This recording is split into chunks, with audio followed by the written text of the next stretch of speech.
Erika Baldin. Io vorrei anch'io lanciare un messaggio pubblicitario, se mi è permesso, visto che è già stato fatto. Io volevo dire che si parla molto spesso di allontanamento dei cittadini dalla politica e in qualche modo è, diciamo, un cavallo sul quale siamo saliti anche noi per convogliare una parte di elettorato che deluso si era allontanato e non ha più votato alle elezioni. E noi, per quanto ci riguarda, quindi a livello di consiglieri regionali, abbiamo avuto, diciamo, un'idea molto semplice proprio per far capire ai cittadini che la musica, insomma, sta cambiando.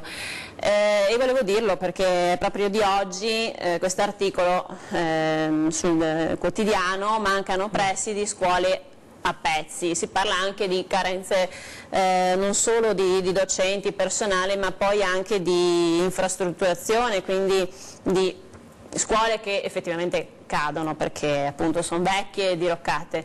Allora noi nel nostro piccolo abbiamo donato 50.000 euro in 4 consiglieri regionali del Movimento 5 Stelle che vanno a favore di scuole secondarie venete.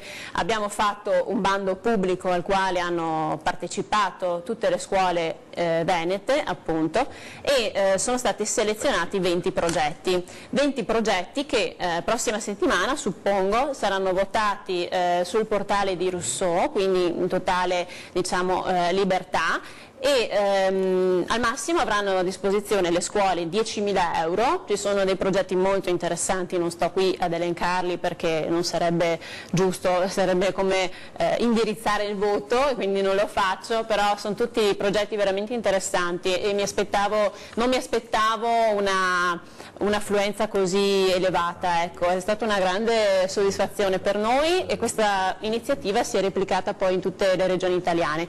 Chiaramente speriamo che i fondi con il tempo la prossima volta siano ancora maggiori e che si continui in queste iniziative.